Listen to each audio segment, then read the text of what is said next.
Welcome to Founders Future, a podcast powered by Closers.io, where we dive into the journeys of innovative entrepreneurs and explore the road ahead for them and their companies. I'm your host, Ammar, and in each episode, we uncover the stories behind impactful ventures, the challenges faced along the way, and the strategies driving their future growth. Today, we are absolutely thrilled to have James Hilovsky, the founder and CEO of The FranDream. This is a franchise consulting firm dedicated to helping aspiring entrepreneurs find the right franchise opportunities that align with their personal and financial goals.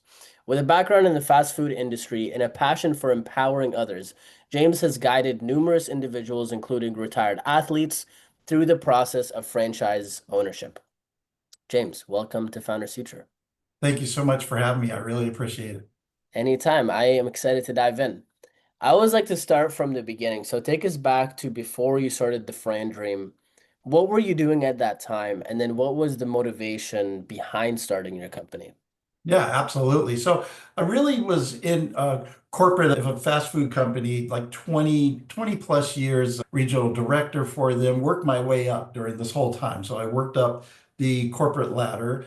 And then a company reached out to me and said, hey, come run our franchise department, help franchisees and help open these new stores. And they only had one store at the time. So I said, yeah, absolutely. I would love to do that. So I came and we started with one store and I built that company up to over 100 franchise units there. Wow. Yeah. Then the largest franchisee of that company said, hey, come work for us, which happened to be owned by two NFL football players. So that's how I got my start into working with athletes. And I ran their operations. We partnered up. And then one of the players retired from the NFL, and then the other one got hurt, couldn't fulfill the rest of his contract. They decided they were going to go into the tequila route. I have nothing against tequila, but I have very limited knowledge from that. And from there, it was, okay, what do I do now? Because we're selling off. Where do I go from here? Yeah. And I got into the franchise business because of showing in people that what's out there on the market and what could be great fits and matching them. Because I did see that all the people that came up to the brothers that were athletes of the different schemes, or I don't want to say schemes, but investment opportunities that probably didn't make sense, or there would have been better investments to do. So that's when I said, you know what, I'm going to start the FranDream and help not only athletes, but really people, just show them the good options that are out there and how to find a good franchise. I like that. So how long ago was that? Just so we can have a timeline. Yeah, that was about 4 years ago. That Okay. yeah, so 4 years ago we did that. So then I embarked on the FranDream in those 4 years. Amazing. So help the listeners understand who with the FranDream, who do you love to work with? Who's your ICP? And then from there, what are the different offers and services? Like, how do you actually work with people to help them find a franchise? Yeah, I love to work with anybody who has the entrepreneur spirit. So Oh, anybody has the entrepreneur spirit, let's go. I really like in the franchise system for athletes, they're a perfect fit because they've been used to following a playbook all their lives. And in a franchise system, it's a playbook about business and how to go and how to work it. You follow that playbook to build the business, as well as people that are in corporate America. Anybody who wants to take that risk of, hey, I want to bet on myself now instead of another company that's going to just putting that bet on themselves. So what I do is I show them what's in the franchise world of mm, there's many different industries, many different options. I help whittle those down about investment level, the interest that they may have, owner operator, passive. So we go through a series of questions to figure out what would be a great match. And then I'll show them maybe 5 to 10 different options of yeah. franchises that I think would be a good fit. Then introduce them to the franchisor. Then I stay with them during the whole time if they need help with funding or just generally what's going to happen during the process of talking with the franchisor and Yeah. how to make sure it's a great fit by verifying with franchisees in the system if it's a good fit or not. And everything I do for the client is complimentary to them. I get paid out of the franchisor's marketing budget. So it makes a lot of sense for the client to work with me. Wow. Okay. Okay. Wait. So you get paid out of the franchisor's marketing budget. What does that mean? So it's basically kind of like a real estate agent. When a deal is completed, then I get a fee for that from the franchisor. Interesting. Does that make it difficult though in terms of scaling this business? And the reason that I ask that is because I feel like the key there comes down to the franchisee and being able to find the right franchisees that will actually be able to execute on something like that where you can get paid out. I can imagine there's a lot of tire kickers in something like this, but please correct me if I'm wrong and help me understand further. You are 100%. There are a lot of tire kickers. You give them the same treatment and the same options that are out there of the hopes of, hey, one, you've educated them and they found out maybe franchising isn't for me. Or two, hey, at some point they will come Yeah. back to you when they're ready. But yeah, there is a lot of, I don't want to say wasted time spent with some people, but I mean, there is. So really, it's all a matter of being able to build up that pipeline of where you always have people talking with franchisors, meeting new people with lead gen, and just keeping the pipeline open and just Yeah. going strong. Have you thought about maybe charging an upfront fee for just for your time and your services to Yeah, the I front? have thought about that for sure. A lot of people that do the complimentary, and I just feel that I'll keep it at that for now. I haven't really found that to be a problem per se of just it typically always usually works out. Yeah, okay, cool. How long does it typically take? Let's say I am somebody who comes to you and I'm like, okay, James, let's start working together. What does that look like from start to finish in terms of the timeline for me to actually purchase a franchise of some sorts? Yeah, so it's really kind of up to the client how quick they want to move. It really, I would say on average, you're looking about of a 3 to 4 month turnaround. Sometimes it could take up to a year for that to find the right franchise. If they've talked to one or two and just didn't feel like a great match, it could be over a year. Typically, though, you're looking for 4 months-ish, kind of would be Yeah. the timeline. Cool. Okay. Yeah. How do you generate leads? Because that's a long cash conversion cycle. Like for the business, the FranDream to actually get paid, it takes quite a while. So how do you generate leads? How do you make sure that pipeline is consistently full? Yeah, so there's many different options. One of them is with lead portals, which are franchise portals where people will go in and look at the different options that are out there. I'll pick a few brands that I really believe in and I'll represent them on those portals when leads come through for those brands. So that's Yeah. one way of doing it. There are also some different lead gen companies out there that help you. Then what I do is I like to go to different events like golf tournaments. I'm a golfer. So I go to golf tournaments where there are ex-athletes at or athletes and will introduce myself. And that's how I get a lot of my athlete clients, as well as really a good place to connect with people. So it really is a combination of portal sites, of being out in the community, doing golf tournaments, doing LinkedIn. So really there's a lot of different pools that you swim in. What have you found to be the most effective out of all of these sources?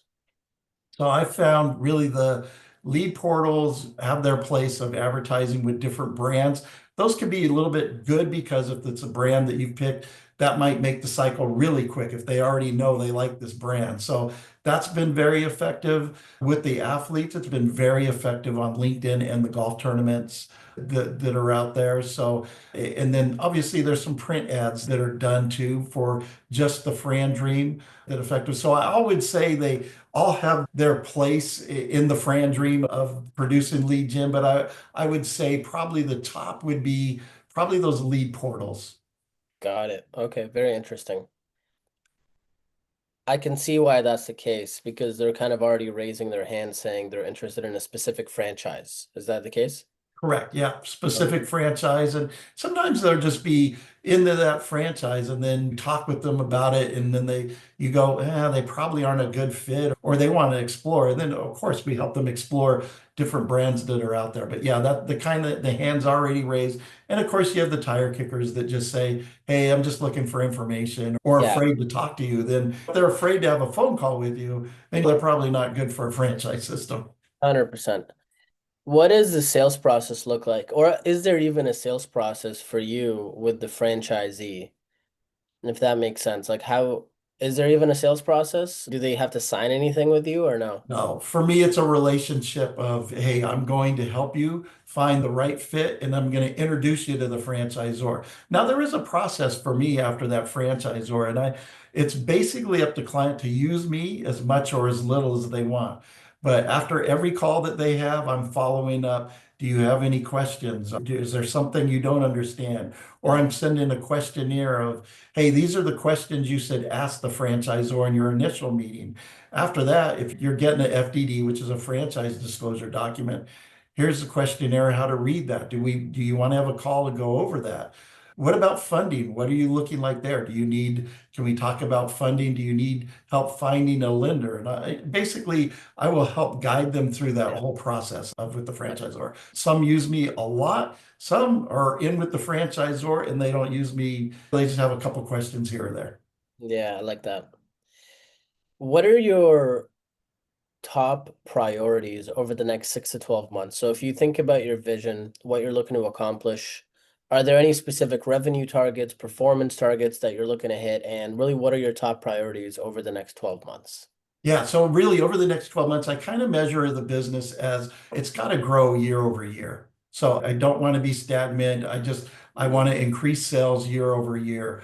And will do that this year for sure because I'm almost already there. So this year's been a really good, strong year in the franchise world. So it is about looking at increasing year over year, but also at the end of either a quarter, let's kind of look back and going, okay, how does my pipeline look? What am I looking like projection wise? And do I need to go out and maybe even spend a little bit more towards leads to capture those numbers? So it's always a feeling, a pulse on the business of what does the pipe look like and what adjustments need to be made. Yeah. What do you feel like are the biggest challenges you're facing to just scaling this even further? So I believe it's really just that lead gen and finding all the right fits and making it match. Oh, every year I find one that I go, okay, this lead gen company works really well for me and it's going well, but I might have to tweak it here or there, the brands that I represent. So it's always about not only having your lead gen partners, but how you can tweak them to make it scale and grow the business is Yeah. where you want to be. Do you want to just continue to have lead gen partners, or do you eventually want to have that system installed in your company where it's internal?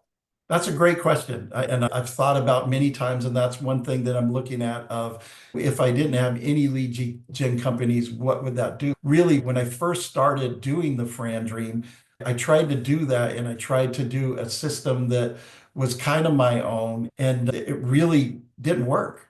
I really kind of struggled to maintain that deep pipeline because you have to have a deep pipeline with my deal flow as long as it is. So I Yeah. really was a little bit too shallow in there. And I would say that was one area where I stubbed my toe at when I first, I mean, I even was like, wow, is this something I should be doing? Yeah. And the hard part was like, okay, you're good at what you do. You know the market, you know that. So what can we tweak? And it just took a lot of just going back and going, belief in yourself, believe in the system and that you've done, and just powering through it and go, what can I try doing different than doing the same thing over and over with getting no results? Yeah, for sure. But that is something, correct me if I'm wrong, but it sounds like that is something you're open to doing, but in the past it just didn't work out. You just couldn't Correct. figure Yeah. Yeah. It's it out. just basically learning the business a little bit more and then just, okay, how can it be done? Working with maybe scaling back on the lead gen partners and just doing more of it myself. So that's Yeah. kind of what I'm looking at. Are you completely opposed to charging an upfront fee to the franchisee?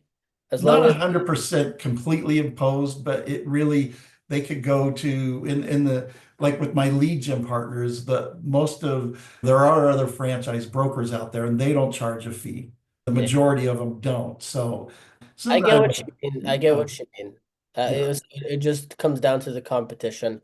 But I think it could also come down to the service that you provide and really differentiating yourself in a way where you can charge some sort of upfront fee that allows you to at least be able to spend money on marketing and to be profitable while you're spending money on marketing.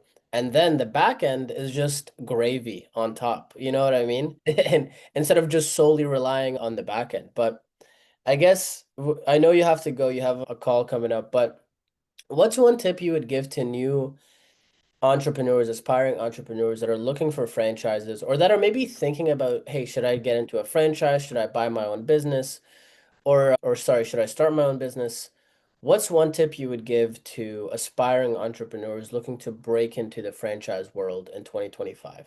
Yeah, I would say if you talk with most entrepreneurs, they will tell you, I wish I would have done this sooner. And I would have said the same thing. I wish I would have done this sooner.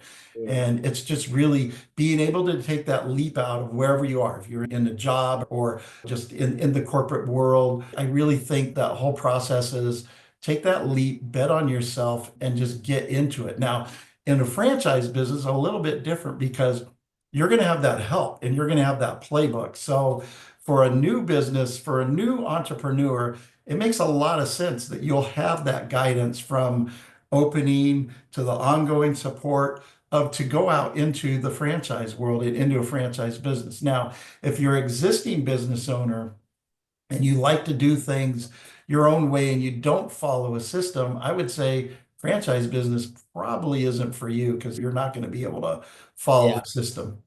Yeah, you got to do that to be successful. No, for sure. What's the best way for people to reach you and see if there's a fit here? Yeah, my website, thefrandream.com, or just a quick email to james at thefrandream.com. Would love to talk with anybody, just answer general franchising questions or entrepreneur questions. I love it. So that wraps up another inspiring episode of Founders Future. James, thank you so much for coming on, sharing your journey, sharing your insights with us today. It was truly a pleasure to have you today. Thank you So so much for having me and giving me some insight. So you always learn when you talk with people in network. So that's a valuable part of business. I love it. 100%. Couldn't agree more. Now, to our listeners, if you enjoyed this conversation, don't forget to subscribe to Founders Future wherever you listen to your favorite podcasts. And if you're looking to scale your business and really enhance your sales and marketing efforts, visit closers.io to discover how we can support your growth journey. Until then, keep on climbing.